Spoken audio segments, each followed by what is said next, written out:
Hey, hi, and hello, everyone. Anthony Fantano here, internet's busiest music nerd, and it's time for a weekly track roundup.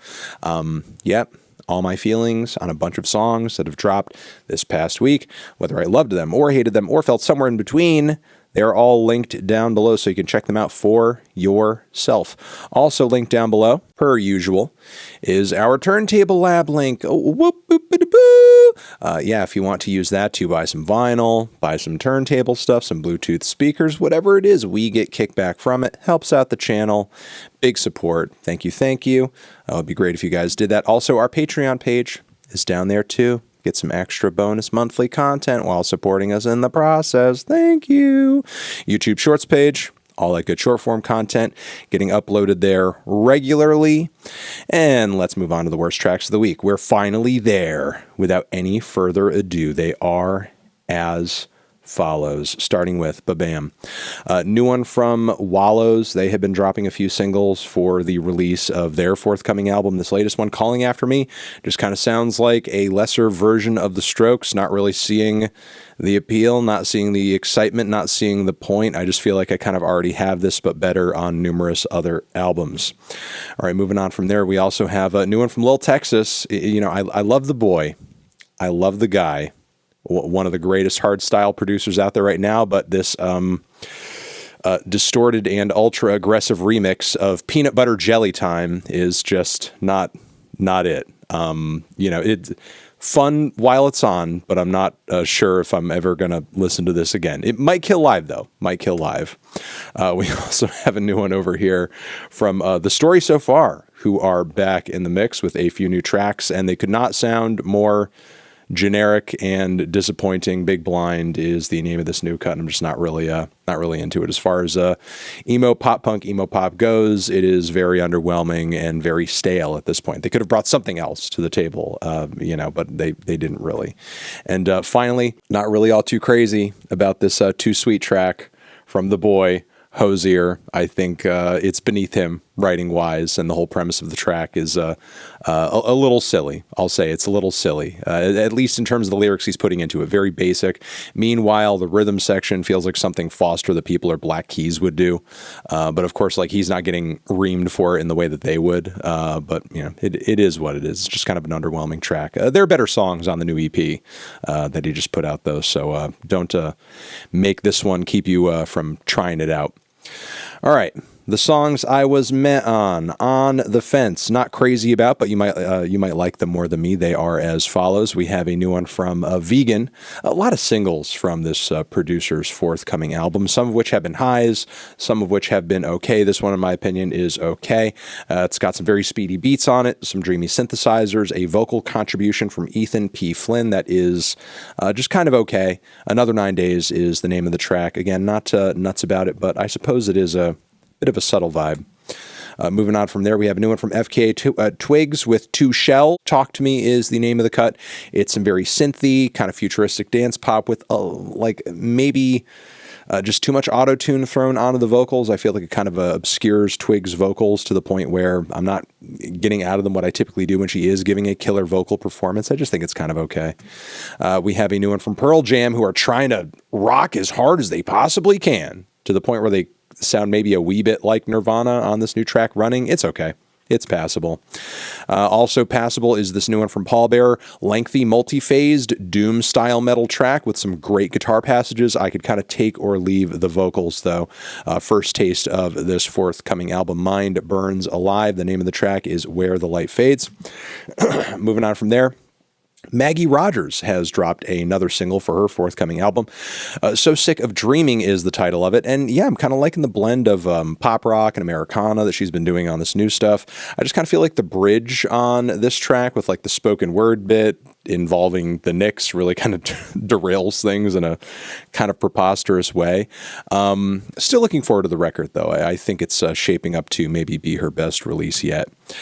We also have a new sort of like recently released extra track from the late Mac Miller. The Quest is the name of the cut. It's from the forthcoming release of the 10th anniversary of Watching Movies with the Sound Off.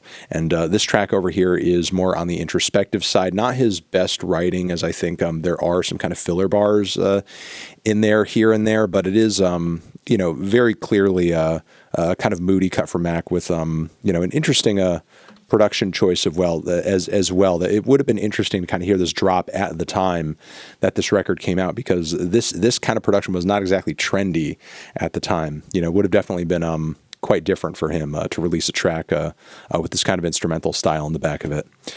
We also have a new one from Justice, latest single. This one features Miguel. Saturnine is the name of it. There's something about the groove on this one I'm not quite feeling. Miguel's vocal contributions are very Prince-esque, which I don't entirely mind. I just feel like the groove is a little misshapen, a little off. It's not going quite as hard as some of the other Justice tracks so far. We have a new one from Charli XCX. It is a remix of her latest single, Von Dutch. But now with this version, we have A.G. Cook and Addison Rae too in the mix. I guess it's, obviously a cool crossover, given Addison Rae's love of Charli, given A.G. Cook's previous work with Charli. But I don't know, given the results of how it came out, I wouldn't say it's entirely necessary, nor did it kind of really best the original in any way. Let's move on to the best tracks of the week. We have quite a few of those. Remember, everything linked down below so you can check it out for yourself. Starting off with this new one from Zsela. Escape is the name of the track. I'm just kind of getting acquainted with this artist, and this particular track that she's dropped over here is a very moody, futuristic piece of art pop with some very heady and surreal production. Liking it quite a bit. I'm looking forward to what she's going to be doing this year for sure. We have a new one from Shabaka, band leader, composer, horn player, who has a new solo album on the way. This new one over here with Floating Points also has Andre 3000 in the mix too, from what I understand. It is a very kind of minimal, repetitive, jazzy improvisation, experimental piece. I'll Do Whatever You Want is the title of it. Loving this one quite a bit. We have a new one from this metal group that I am also becoming acquainted with that goes by the name of Scarcity. In the Basin of Alkaline Grief is the name of the track, and the drums are ferocious. The vocals have kind of a, brittle, harsh, almost black metal type style, while the guitars literally sound like a dozen different alarms going off. Sirens, car alarms, I don't know, like alarm clocks. It's kind of nuts, like what they're doing with the guitar parts on this. And yet it still sounds like a metal track. It's absolutely insane. I'm hoping the guitar work is just as creative on the rest of the project when it eventually comes out. Loving the new track from Remi Wolf, Big Ideas, new record on the way. Cinderella is the name of the track. Super great vocal harmonies and killer chorus on this one too. Remi is really kind of like in her pop bag on this one for sure.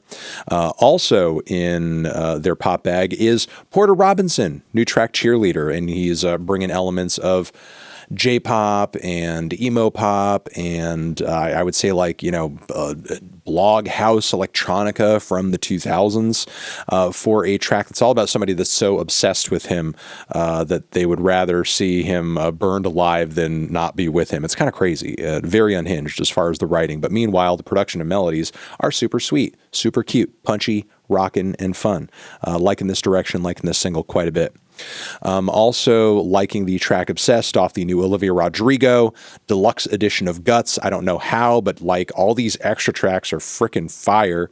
Highly recommend this one along with all of the others too. Really liking this new one from Mount Kimbie that features King Krule. Most likely going to be the only song on it that sounds quite like this, but they have a history of doing some good collaborations with Krule, and this is another one of them. It is a very lengthy kind of dreamy indie pop rock cut with obviously those despondent, washed out lead vocals from Archie, and it's very meditative, very entrancing, loving it quite a bit. We also have a new one from this rapper who I sort of stumbled across in my inbox, JOEJAS. JOEJAS, WTF. It's got this kind of very wild, eccentric, like early 2000s, almost like Odd Future-esque kind of vibe to it, but not like so edgy that it makes you sort of wince. Liking it quite a bit. Solid single all around. And Dev Lemons has a good new one out that has a breathy, sort of beautiful little start to it. It's quite enchanting, and then it kind of goes into this blown out, distorted, almost, I would say, sleigh bells-esque final leg that kicks total ass. Freak Show is the name of the song. And again, I think Dev continues to grow artistically and sonically on these new cuts.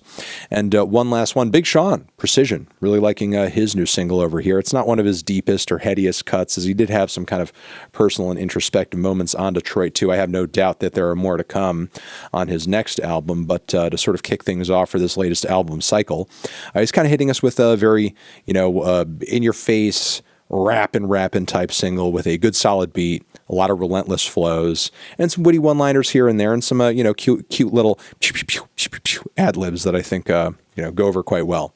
But yeah, Big Sean's doing Big Sean things on this latest single for sure. All right, well, weekly track roundup in the can. Hopefully you guys got some good recommendations out of this video. Once more, everything I talked about linked below so you could check it out for yourself. Over here next to my head somewhere, another video you can check on. I will see you guys in the next one. Anthony Fantano, weekly tracks forever.